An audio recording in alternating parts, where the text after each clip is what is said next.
sa lahat, isang pag-ibig ang ating ihaya. Ating tutin ang pangako sa hirap at pusong nabibigo. May pag-asa pang akayin ang lahat, tugon sa kanyang tawag.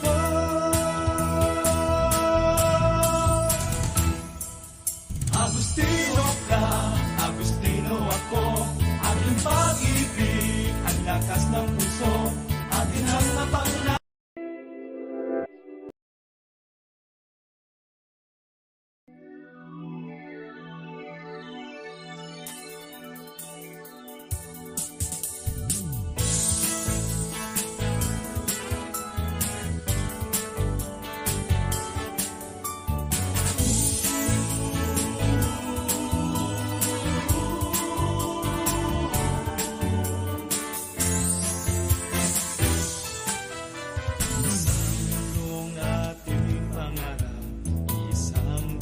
Saksi sa lahat, isang pag-ibig ang ating ihaya. Ating tutin ang pangako sa hirap at pusong nabibigo. May pag-asa pang akayin ang lahat, tugon sa kanyang tawag.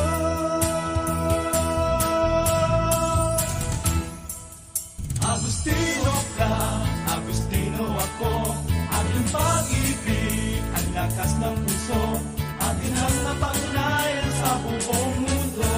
Agustino ka, totoo.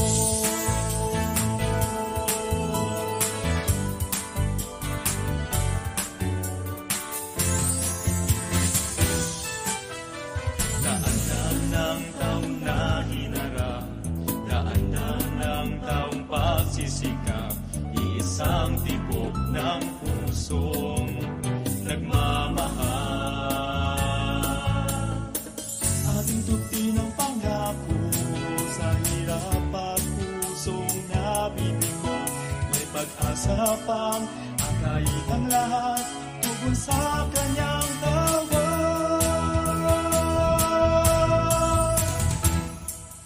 Agustino ka, Agustino ako, ating pag-ibig, ang lakas ng puso, ating ang napangnayan sa buong mundo. Agustino ka, totoo. At ating awitin ang himig natin, ang bigay ng Diyos sa ating puso. Pag-ibig, paghigugma, ang awitin sa ating puso. Pagkamuo, ayain ka, ay kurang ka sa puyang puso. Kumakaluran ako, ang ganda sa ating kasing-kasing. Ang awitin sa ating puso, ang awitin sa ating puso. Ating uwitin ang ating himi sa isang tunog, sa isang tinig. Iba-ibang wika, isang pintig. Agustino ako, tatas ko'y pag-ibig. Agustino ka, Agustino ako, Agustino kang totoo. Agustino ka, Agustino ako, at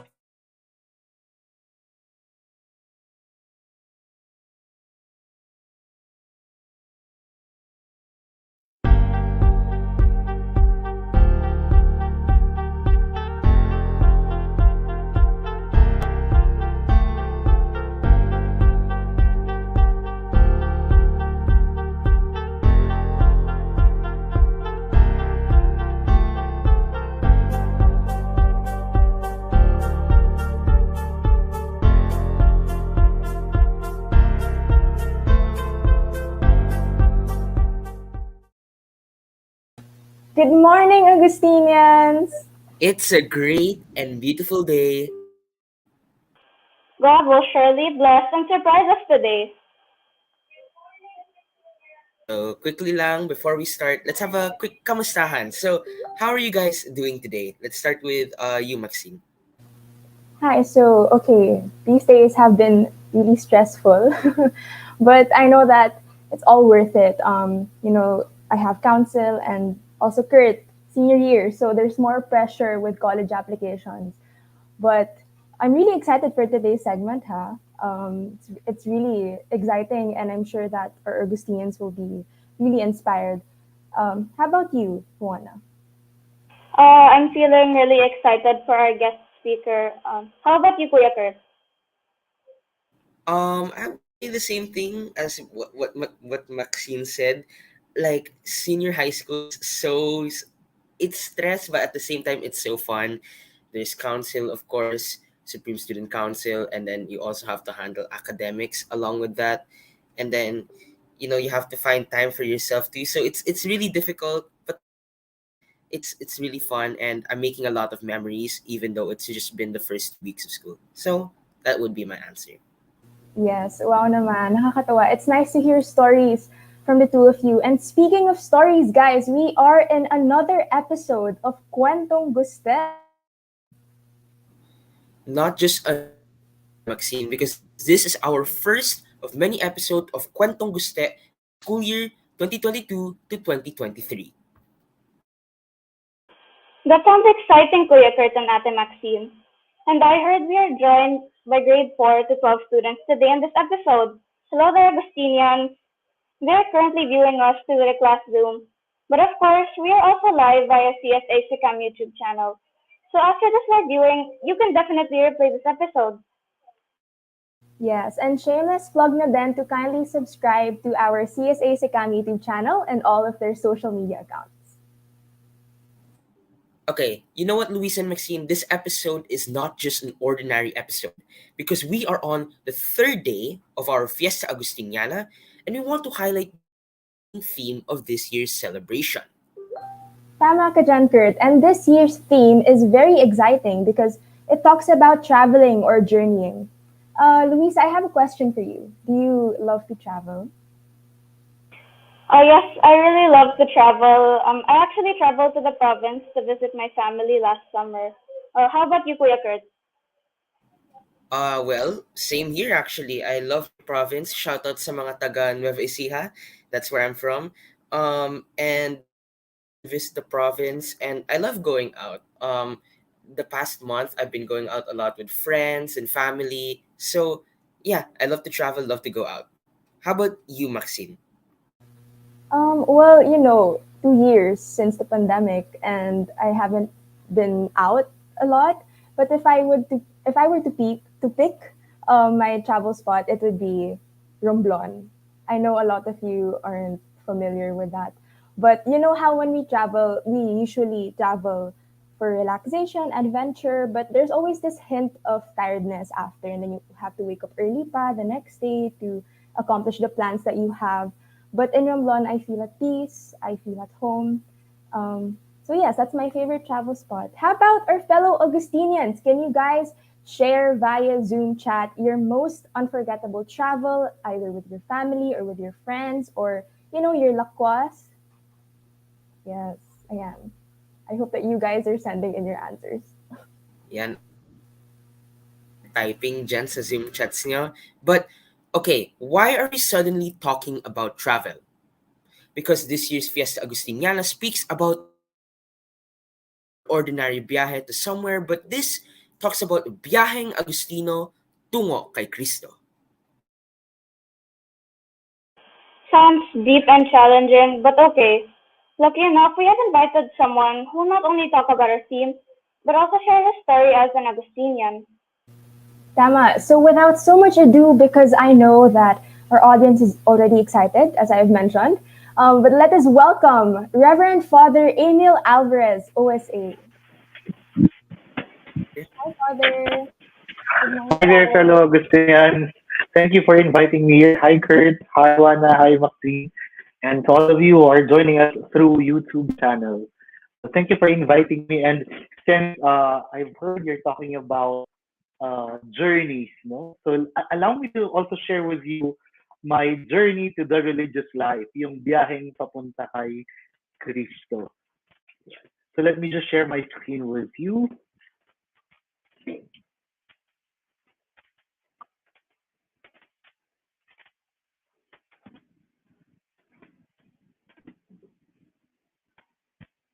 There you go. My journey to the religious life. So, by the way, I'm Fray Amiel Alvarez. I'm an Augustinian, just like all of you here in this channel. So, the question is, when did my journey begin? When did my journey begin in the religious life? Of course, it will begin in my birthday, May 29, 1987. I was born, uh, I think, in the afternoon of May 29, 1987. And sabi ng aking parents, I was very fragile and I look very vulnerable. Medyo mapayat ako noon at sakitin. Hindi ako ganitong ka-healthy dati, no? And then I grew up with my mom and my lola who would always bring me to church every Sunday. No? So I think it's very usual, no? Our parents, especially our lola and our mom, would bring us to the church every Sunday. And sabi ng aking mama, I told her about my dream of becoming a priest when I was 6 years old. I think I was kinder then. I felt the call. However, because I was very young, they said, no, you do not know what you're saying, so you don't understand what you're telling us. So they just ignored that vocation, that call that I expressed to them. So parang wala lang sa kanila. So you can see me there in that picture. Yan ang aking ate. We're just two. No? Magdalawa lang kaming magkapatid. So fast forward, so of course I finished elementary and then I finished high school and then I entered college and I took up Bachelor of Science, Bachelor of Secondary Education major in English. And there I joined the university publication. So doon ko sa university publication naka-experience ng maraming journeys within a journey. So nung ako ay nasa college, I've joined a lot of contests, especially in journalism, no? And that's where I met my friends. Yung picture na nakikita nyo dyan, they are my friends, my co-editors, senior editors in the publication. And yung nasa leftmost, na naka-yellow, siyang aming advisor. He was also a former seminarian, no? But he opted to take the married life. And then after 4 years, of course, I finished the degree. However, nung second year ako, I was feeling something. So I was telling my mom, there's something wrong. I do not know, I could not understand, but I knew there was something wrong. And then I found out later on na parang meron akong nararamdaman na gusto kong gawin sa buhay. And what was that? I wanted to become a priest. So before I entered the second year college, I told my mom, I wish to stop first because I would want to discern if I'm really for the religious life or for the priesthood. I really wanted to enter the seminary then. But then my mom said, okay, mag-stop ka ng isang taon, pero pag-isipan mo lang muna. Sabi niya gano'n, you have to think about it. Well, why? Sabi niya, just in case hindi ka mag-continue, at least meron kang career na babalikan dito sa labas. So I stopped for a year. And then, after a year of being at home, of discerning my vocation, I came back to college. And in college, I also took different journeys. Why? Because I went religion hopping. Why did I do that? Because I was thinking, siguro kaya ako gustong magpare kasi I'm Catholic. Pero siguro kung di ako Catholic, siguro hindi ko naman maiisip na mag-religious life or maging pare. So I went to different religions, but after going to 3 different religions, I still find myself na parang there's lacking in this experience. So sabi ko parang hindi naman ito yung hinahanap ko. So I went back to Catholicism, no? Just like Augustine, no? When he was still young, no? He tried to look for the truth in different religions. So ganun din yung nangyari sa akin. No? And then fourth year, it was December. There was a journalism contest in Tagaytay, and kids, this is something that I'm not really proud of. No? What did I do? Because of my desire to enter the religious life, because of my desire to become a priest, I told my parents a lie. So please, huwag niyo kong gagayahin, no? Huwag niyo kong gagayahin. This is something I'm really not proud of. But this is my story. This is how I journeyed to the religious life. I told my mom and my parents, no, na I'm joining a 6-day contest in Tagaytay, journalism contest. They didn't know that it was actually just 3 days. But where did I go for the first 3 days? I actually went to Manila, to Intramuros, Manila. What did I do there? I joined the search in program of Order of Saint Augustine or Seminario San Agustin. And then after 3 days, I went to Tagaytay to join the contest. And then after that, when I returned home, I was very quiet about what I did. Of course, who would be proud of lying, diba? So I did not tell anyone about it except my best friend who was my co-editor in the publication. January of the next year, a letter from the seminary came. So nobody knew I applied in Seminario San Agustin. However, the letter from the seminary came, and it was my mom who received actually the letter, and I knew she read it. No, kasi there are marks in the envelope na parang medyo nabuksan. So I knew she read it. No? And when she handed me the letter, I knew she was not that happy. Of course, kasi sa amin, dito sa province, no, pag sinabing mo papare, 10 taon kang malayo sa family mo, 10 years na you'll be away from them, I'm the bunso in the family. So, medyo malapit ako sa both parents ko eh. Kaya, my mom was very sad, of course, kasi yun nga, mapapalayo ako sa kanya. And I even told her, Mom, just think about this. I died, and then after 10 years, babalik ako sa'yo. And that made her more sad, or that made her sadder, no? Kasi, yun nga lang, maisip niya, lalayo ako sa kanya for 10 years, palungkot na, what more pa yung namatay ako, and then after 10 years, mabubuhay ako ulit. No? That was an absurd idea. It was a funny idea. Pero that's how I tried to explain to my mom, no? What's going to happen to me for the next 10 years. And then 2 weeks after graduation, I entered the seminary. If I remembered it right, it was May 21 when I entered Seminario San Agustin. May 21. And then, tama kasi, after a few days, nag-birthday ako, 21st birthday ko, sa loob na ng seminary. And I was so excited. Why? Because it's a new environment for me, no? And sabi ko nga, I'll be meeting a lot of people there. And I was full of hopes, no? Because, when we speak of priesthood or religious life, we think of goodness, we think of gentleness and tenderness, we think of friendship, a lot of good things about priesthood. In Seminario San Agustin, there I met new friends. You're seeing in your screen yung mga friends ko na na-meet ko sa Seminario San Agustin. One of them is already a priest just like me, si Father Alvin. Father Alvin Arig, no? We were originally batchmates, no? So,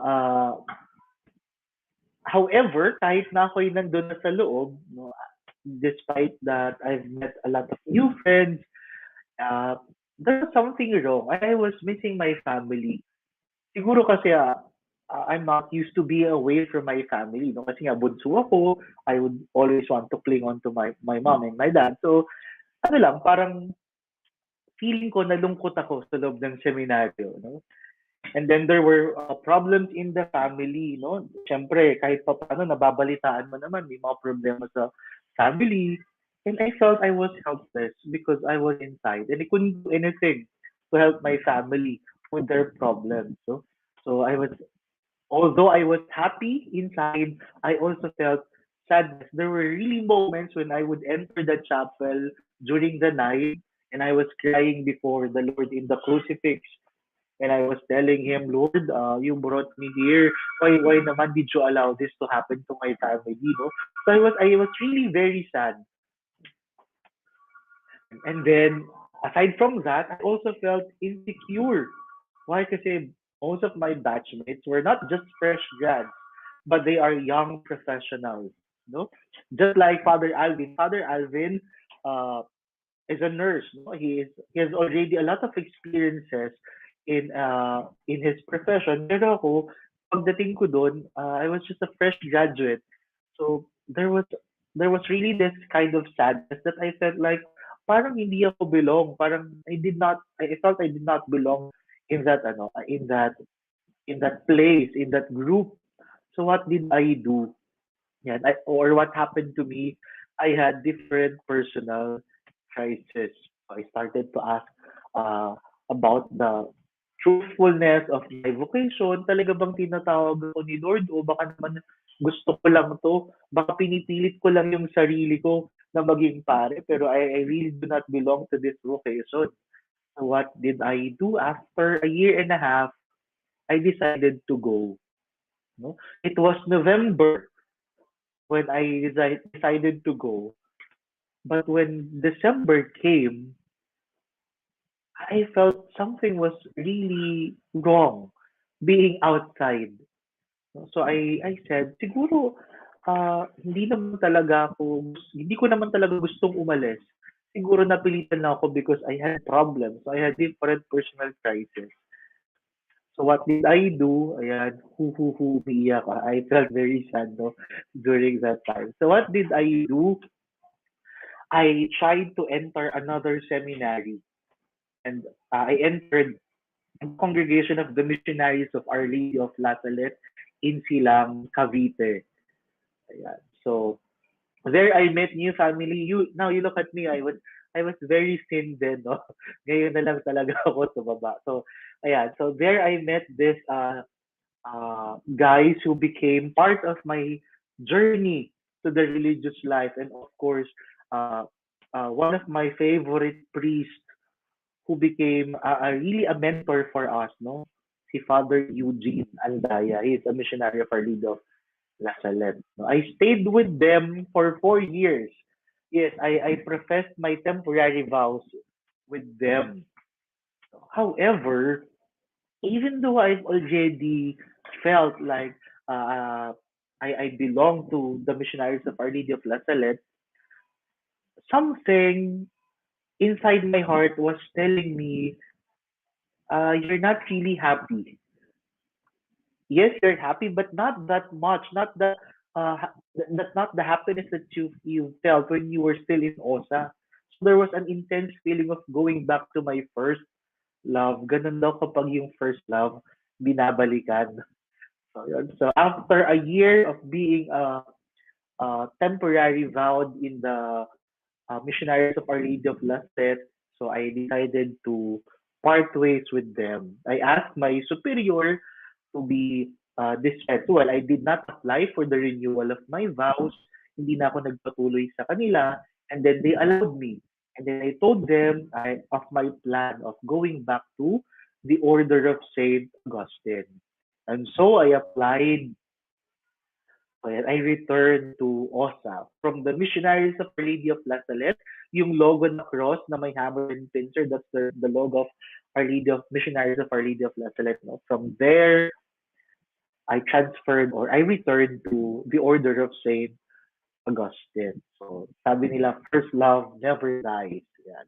Of course, doon sa pagbabalik ko sa OSA, hindi naman siya madali, no? Why? Because I was feeling a tinge of heartache. Why? Because I had to leave my friends from La Salette. Of course, we cannot have the best of both worlds, no?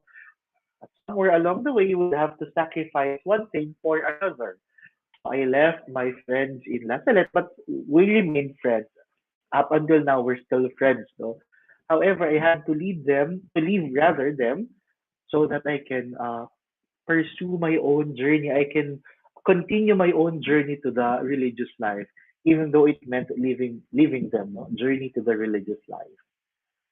And there I had a fresh new start with new friends and new home. I'm sure you're familiar with the person dito sa picture na ito, or perhaps you've seen him before there in Colegio San Agustin. That's Father Johnny. So when I returned to the seminary, I met Sir Johnny and he became one of my batchmates. And together with Father Alvin again. It was very funny because Father Alvin also left the seminary. So when I decided to enter the seminary, he was among the first ones whom I contacted. Sabi ko, Vin, can we talk? And then we met somewhere in Quezon City. And then I told him of my plan of returning to the Order of Saint Augustine. And surprisingly, he told me, huh, you're also going back? I said, I'm also going back. And then I asked him, when are you going back to Seminary San Agustin? He said, this year. And I told him, "Ah, I'm also going back this year, May, the same year. So it was a surprise for both of us kasi hindi namin alam na we were both planning pala to return to the seminary. And yun, naging magkaka-batchmates kami. And some of us left the seminary, but still we remain friends. No? Well, friends always stay friends even though they part ways physically, no, or geographically. That's what's good about friendship. You can be very far from each other, but still you remain friends. And then within the journey again to the religious life, I've had different journeys to different places in the Philippines. So I was sent to different provinces for exposure. No? So the picture that you're seeing here is a picture of me with the people of Catanduanes. So I was sent to Catanduanes twice for 3 months for exposure. And I was also sent to Baseco. Baseco is an informal settling area somewhere in Tondo, in Manila. And then I was also sent to Leyte for 3 months. So I enjoyed the journey to the religious life kasi it wasn't boring at all. Bakit? Kasi I did not just stay in one place, no? I was asked to go to different journeys so that my journey to the religious life would be enhanced. Nakakatulong pala yung may mga different journeys within the journey to the religious life. Ayan. And then I finished my Master of Arts in Theology sa San Carlos Graduate School of Theology. Yung three na yan, kaming tatlo yung magkaka-batchmates sa San Carlos. It was also a time of grace for me because there I met Cardinal Tagle, and also I was given the chance to write my thesis, my master's thesis. And then after that, I professed my solemn vow. So perpetually, I belong to the Order of Saint Augustine. So ito yung goal ng journey to the religious life, yung solemn vows. No, yung ako ay maging bahagi ng Order of Saint Augustine. You would see us there prostrated before our superior. Ayan. Yung nag-solemn vows kami, March 14, 2020. Just the day before the lockdown. No? So it was supposed to be March 15, pero March 15 was the day for the lockdown. So we decided we have to move it a day ahead. Why? Because our visitors might not be able to go out of Manila. So yeah, so nag-solemn vows kami March 14, 2020. Yeah. Together with Fray Johnny, Fray William, Fray Alvin, and I. So you will see there in the picture two other friars, Father Roy, who's at the center, and Father Randolph. And then after professing my vows, there's another journey for me. And what is that? Journey to Lubwagan, Kalinga. I was assigned to the tribes there in Kalinga. And in fairness, they are very kind, they're very generous, at mababait. And you know, Kalinga is somewhere near Sagada, so it was very cold in Kalinga. Nakita niyo yung picture ko na naka bonnet ako. I was far from you ladies. Why? Because I thought I had COVID, no? Kaya medyo malayo ako sa kanila. I did not want to be near them because I was afraid uh, I might pass to them the virus. Pero I found out later on, hindi naman pala ako nagkaroon ng COVID. And then yung other picture ko, yung nasa bridge, again, that's Father Johnny. So we were both sent to Lubwagan, Kalinga. And it was a nice experience kasi yung mga chapels doon, you really have to walk at least 3 to 4 hours to be able to reach the chapels and different Christian communities. But it was fun. Why? Because you have your friends with you when you're walking to the chapel. No, we do not go alone. We sometimes go together. We usually go together. Ayan. And then we were ordained to the diaconate May 22, 2021. Yeah, the three of us. And then after that, after 8 months, if I'm not mistaken, after 8 months, we were asked to submit our letter to apply for the priesthood. Ayan. And last March 19, 2022, I was ordained to the priesthood. So I am a solemnly professed Augustinian and at the same time an ordained minister. Ayan. You see my mom and dad. That's a picture, and also when I was putting on the priestly vestments, and then when I first concelebrated with Archbishop Stock. That's our during our ordination. Ayan. So basically, that is my journey to the religious life. It was quite long.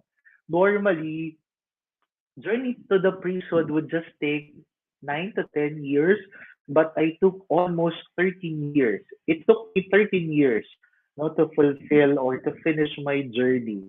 At marami akong mga crossroads within the journey. Marami akong mga pagkakataon na I wanted to leave the journey, to abandon the journey because I felt it was difficult for me. But I stayed. I remained in the journey. I stayed in the journey because I was convinced that it was God who called me to take that journey.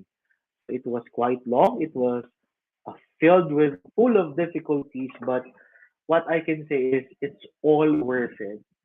I now I am very happy that I am in the religious life, but the religious life, being a priest, being a solemn professed friar, does not end the journey. Actually, it only begins. It only opens another journey for me. Ayan. So basically, that's it. So thank you for listening to my vocation story, to my journey to the religious life. I hope you were able to learn something from that journey of mine.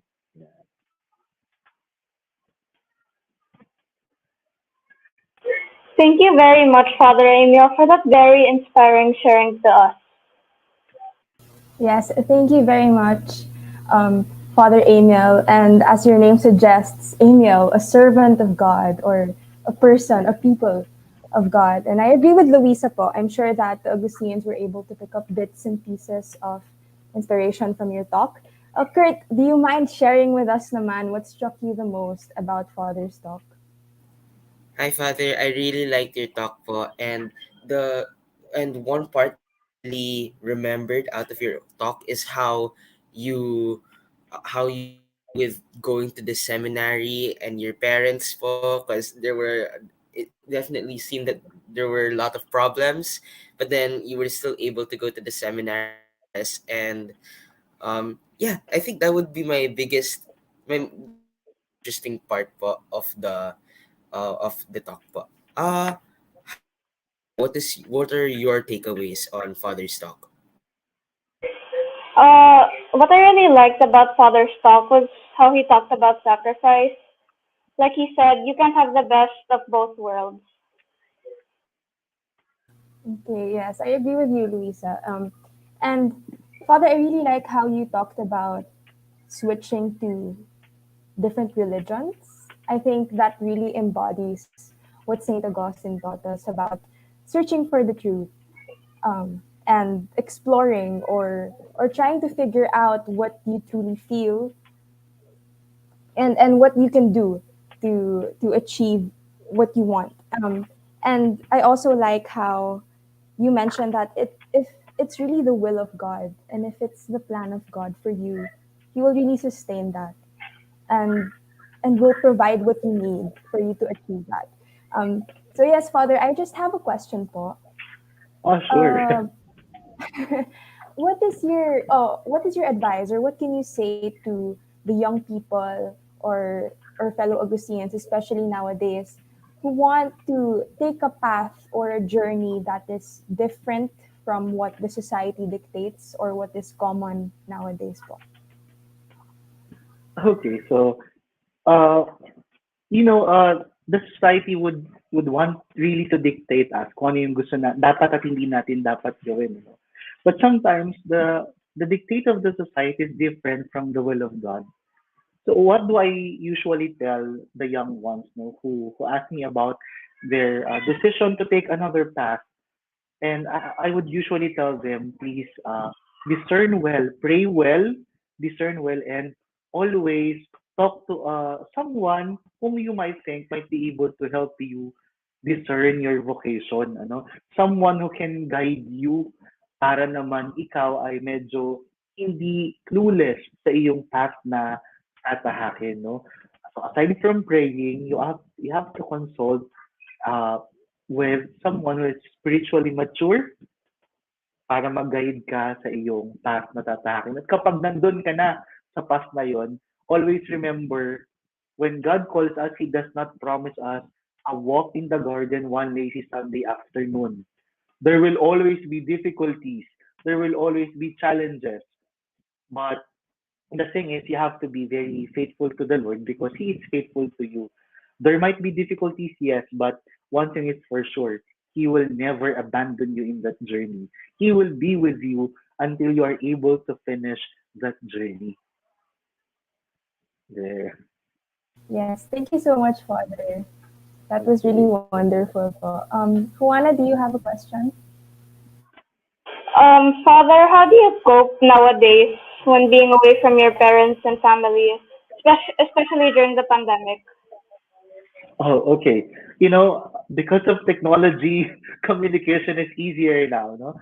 Unlike before, when I first entered the seminary, we were not allowed to use cell phones.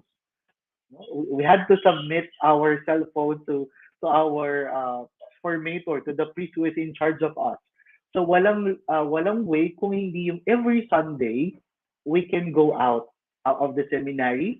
We call it paseo, no? So what do I do usually? I go to the nearest computer shop and doon, hindi ko alam kung naabutan niyo pa yung Friendster, no? Siguro wala na. I am too old, no? Inabutan ko yung Friendster at doon na ako nagme-message sa aking family, yung ding email.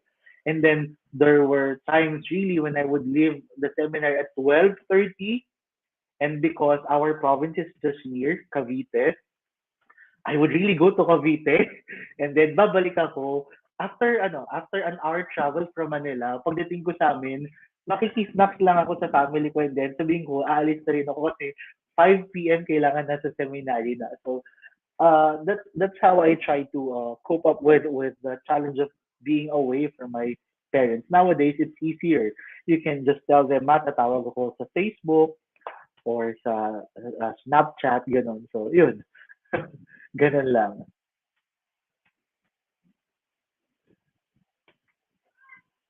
So, what about you, Kuya Kurt? Do you have any questions to ask Father?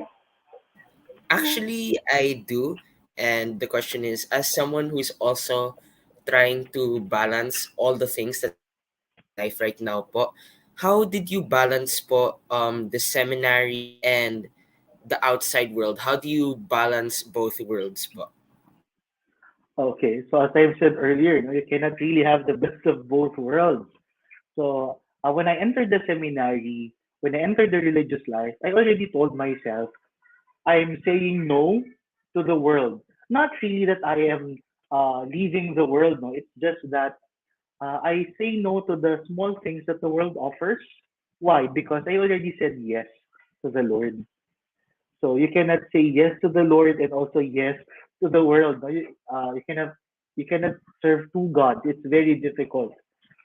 So, pag may nagtatanong, bakit ang dami mong hinihindian? Why do you always say no to going to parties or going to the mall?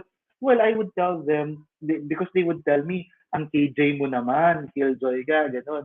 So, I would always tell them, I say no because behind every no is a big yes to the Lord. I've already dedicated myself to the Lord. I already said yes to the Lord. And I would not want to take it back. Just to remain faithful to that yes. Yeah. Yes, There. thank you so much, Father.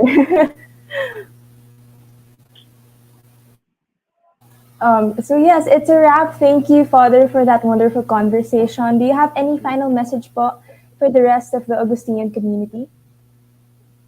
To all of you who are listening, yes, well, of course, I wish that you will also be able to discover your own journey. And when God shows you where to go, please say yes to Him. When you say yes to Him, He will always be with you until you finish that journey. Just hold on to that promise of God of faithfulness. He will never abandon you. Yeah, that's all. Thank you so much, Father, for those very wise words, and well to our audience who not only listened but also participated in our episode today.